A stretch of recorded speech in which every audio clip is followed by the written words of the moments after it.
My name is Margaret Thompson, and the moment I realised I had become invisible in my daughter's world arrived disguised as elegant stationery.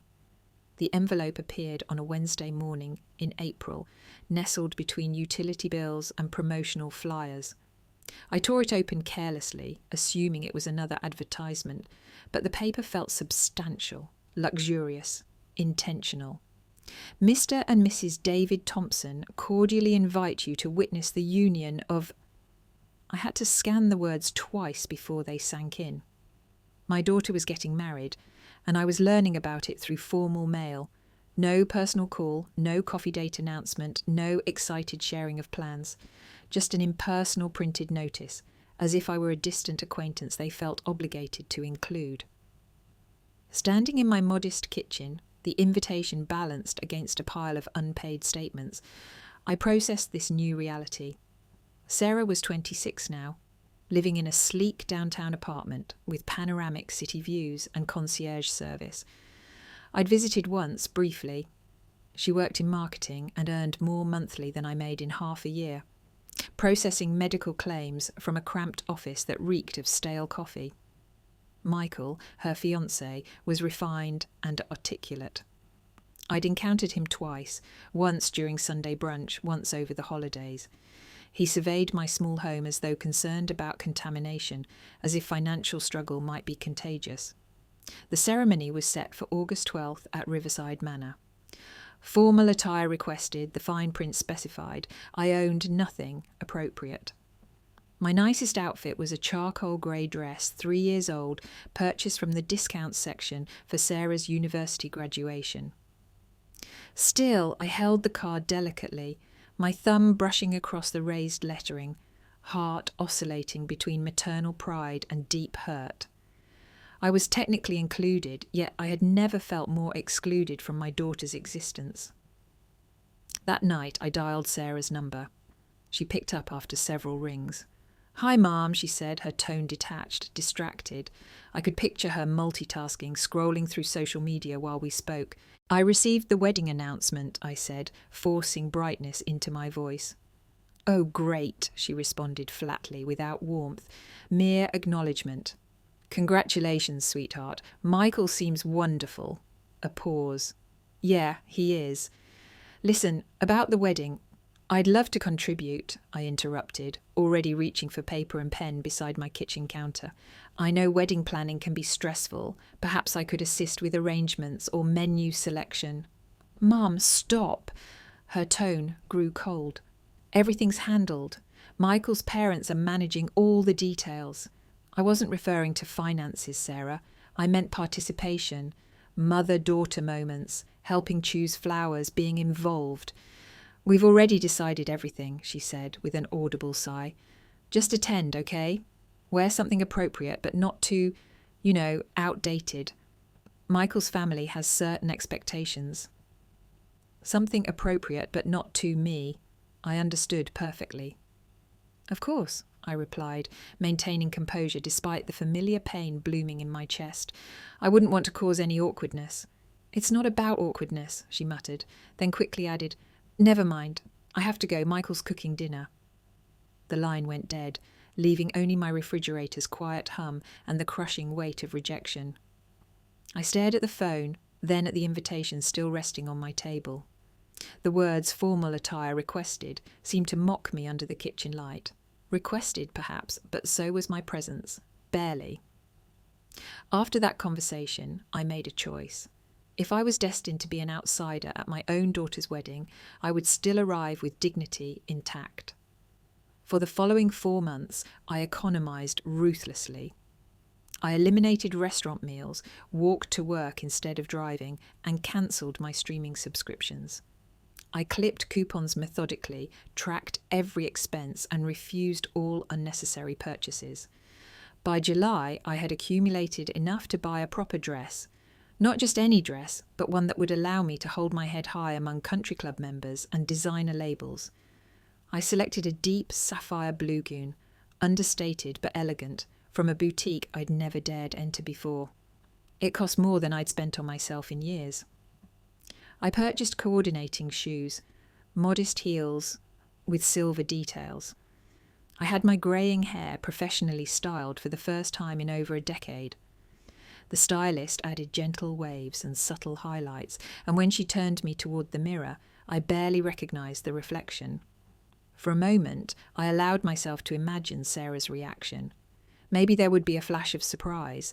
Maybe she'd comment on how lovely I looked. Maybe she'd introduce me to her in-laws with a hint of pride.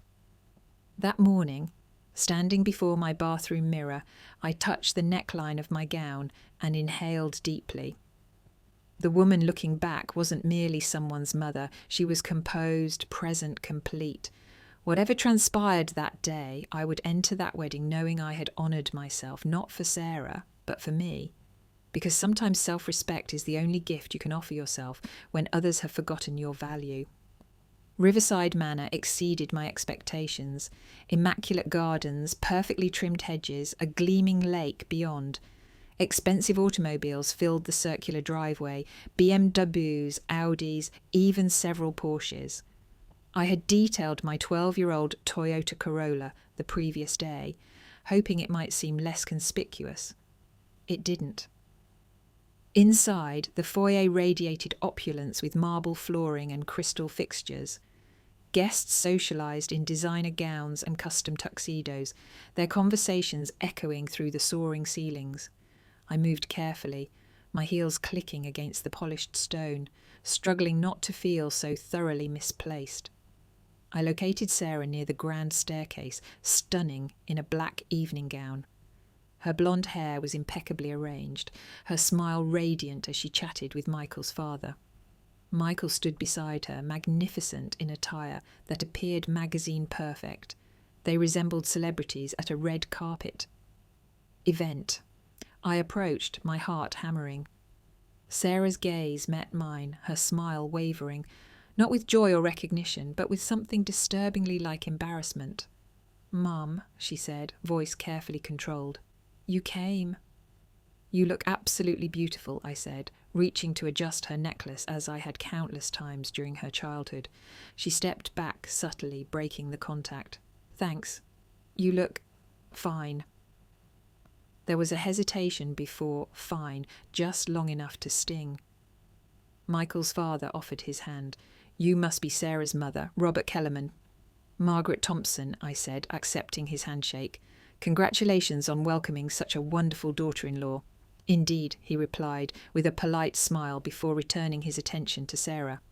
I lingered a moment longer, then quietly retreated. Just like that, I dissolved into the background of my daughter's wedding, and no one appeared to notice. The reception space was a testament to refined luxury.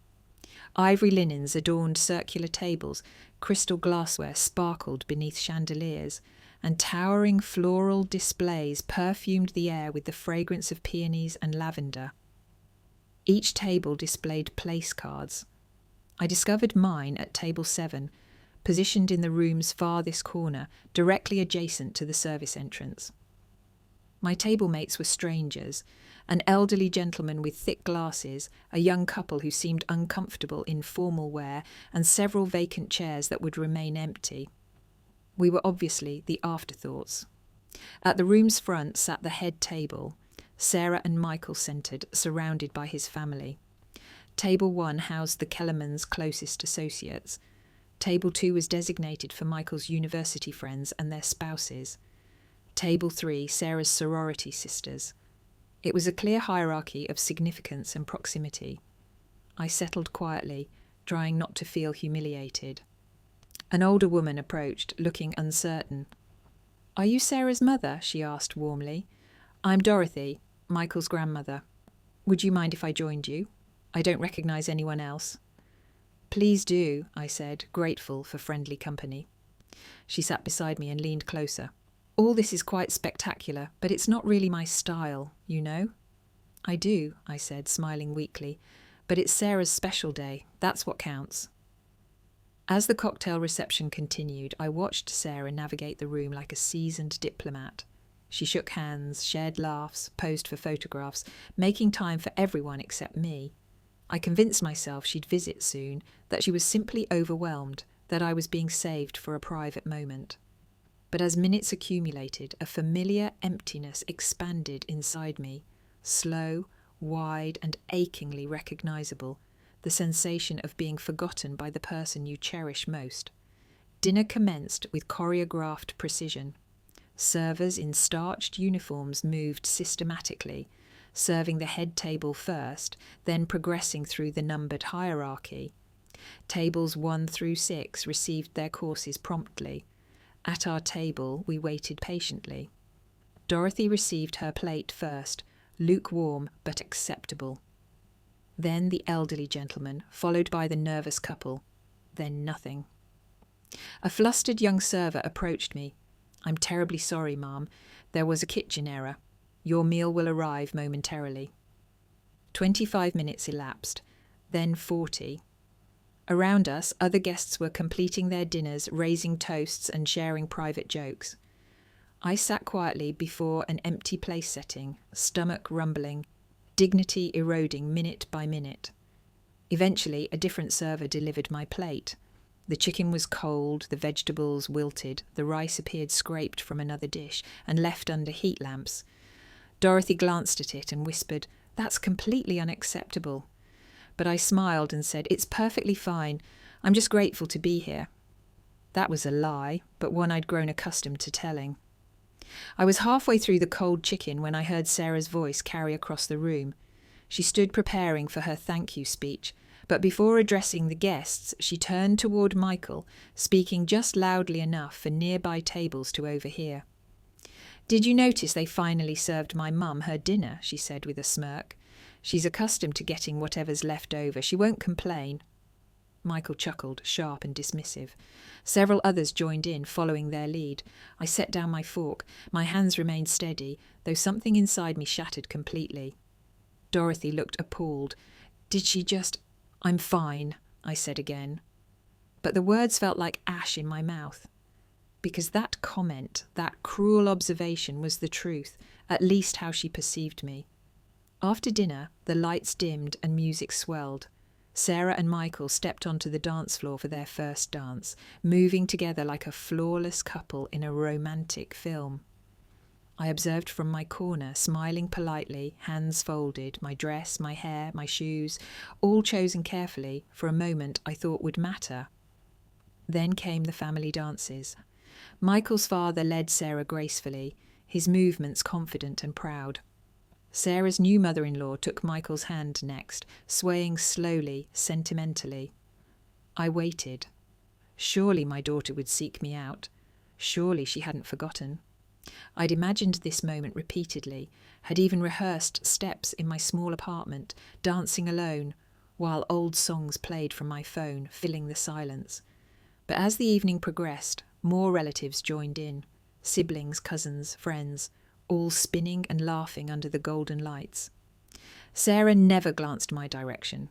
No extended hand, no acknowledging nod, no mother-daughter dance. She was too occupied, too celebrated, too immersed in the life she'd constructed, one where I existed only at the periphery. And I finally comprehended I wasn't invited to participate. I was only invited to observe quietly from the shadows. Dorothy leaned over and whispered, "Are you all right, dear?" I watched the laughter, the swirling gowns, the woman who used to be my little girl now dancing through a life that had no space for me. For the first time all evening, I felt completely clear. "I'm perfect," I said, and for once I meant it. I stood, smoothed my sapphire dress one final time, and walked toward the exit. No one noticed my departure. Not Sra, not Michael, not a single soul. Back home, the silence felt different, like something had finally resolved. I hung my sapphire gown in the closet's depths, changed into comfortable clothes, then sat at my kitchen table with my laptop and began typing, not in anger, not in sorrow, but with a clarity I had never experienced before. "Sarah, I'm writing this while your wedding remains vivid in my memory, though I suspect the details I recall will differ from what you'll choose to preserve. Your comment tonight about me being accustomed to leftovers wasn't merely cruel, it was accurate, and that honesty provided something unexpected, Perspective. You're correct, Sarah. I have spent years accepting scraps, leftover time, leftover attention, leftover consideration. I unknowingly taught you that treating me as secondary was acceptable. I embraced crumbs and called it love. But not anymore. Effective today, I'm terminating all financial assistance. This includes the 400 monthly transfers you believed came from a savings account. There is no savings account. That was me working extra hours, skipping meals, postponing my own dreams so you could pursue yours. I'm also closing the credit account I established in your name, which you've used for car maintenance, trips and entertainment. And I'm selling the house, the one you assumed would eventually be yours. It's valued at approximately $285,000 in current market conditions. I'll be using those funds to travel, to rest, to exist. You once questioned why I never remarried. The truth is, I was too consumed with being your mother to be anything else. I invested everything into raising you, believing someday you'd value me not just as a provider, but as a person. I was mistaken. This isn't punishment. This isn't vengeance. This is me finally choosing to matter to myself. I hope your marriage brings happiness. I hope eventually you understand the distinction between being loved and being respected. You'll always be my daughter, but I will no longer be your safety net. Love, Mum. I reviewed the message 3 times before sending it at 2:33 a.m. No dramatic flourishes, no hidden implications, just truth. By afternoon, Sarah responded, "Mum, what the hell is this? Are you having some kind of breakdown? I think you misunderstood what happened at the wedding. It was just a joke. Everyone was laughing, not specifically at you. You're being overly sensitive. Can we discuss this rationally? Selling the house is crazy. That's my inheritance you're talking about. Dad would be horrified. Michael thinks you might be experiencing some midlife crisis. He knows a counsellor who works with women your age. Let's talk Sunday. I'll visit." I didn't respond. By Friday, I had changed my phone number. Saturday brought a second message, briefer and harsher. "Mum, I've been calling for days. Answer your phone. We need to discuss this house situation before you do something foolish." I consulted an attorney. "You can't simply eliminate me from my inheritance. Call me immediately." I forwarded that to my realtor with a brief note. "Please accelerate the listing process." By Tuesday, the house was on the market. By Thursday, we received 3 offers. I accepted the highest, $298,000 cash, 15-day closing. Sunday arrived with Sarah's final message. "You win, whatever point you're trying to make. Congratulations. You've destroyed our relationship and humiliated me in front of Michael's family. I hope it was worth it. Don't contact me again." I printed it and filed it in a folder labelled Evidence, not for legal purposes, but for memory. The closing was scheduled for September the 3rd. I placed deposits on a furnished apartment in Charleston and a month-long cottage rental in Maine for autumn. For the first time in 26 years, I was making plans that didn't revolve around Sarah's schedule, her needs, or her approval. The woman who raised her had completed her job, and she was finally free to do something else, to live. Charleston welcomed me with warmth, not just in climate, but in spirit. I rented a small apartment, 3 blocks from the harbour, on a peaceful street where neighbours still exchanged greetings. It wasn't luxurious, but it was mine. I accepted a part-time position at a local bookstore owned by a woman named Elena, who hired me immediately after our brief conversation. "You seem like someone who understands that books are more than products, Bigger," she said. She was right. I spent my days surrounded by stories, my evenings strolling along the waterfront, enjoying simple meals, reading on a second-hand porch swing I'd purchased at a garage sale. For 4 months, I heard nothing from Sarah. No calls, no letters, no contact. Then one Tuesday afternoon in November, Elena handed me a message. "Some woman called looking for you," she said. "Said she was your daughter. She sounded frantic." I folded the note and tucked it into my pocket. 3 days later, Sarah appeared in person. She looked diminished, thinner, with dark shadows beneath her eyes. Her expensive shoes were worn. Her voice broke when she said my name. "Please," she whispered, "can we talk?" I told her I finished work at 5. The cafe next door closed at 6. She had 1 hour. That evening I sat across from her as she struggled through an apology, her words carefully chosen, rehearsed. "I miss you," she said. "I miss having a mother who supported me." "I did support you," I answered, "but support without boundaries isn't love, it's enabling." She asked how to repair things, how to begin again. I told her she couldn't, not because I despised her, but because I had already moved forward. She simply hadn't noticed until the benefits ceased. As I walked away from that cafe into the gentle Charleston evening, I didn't look back.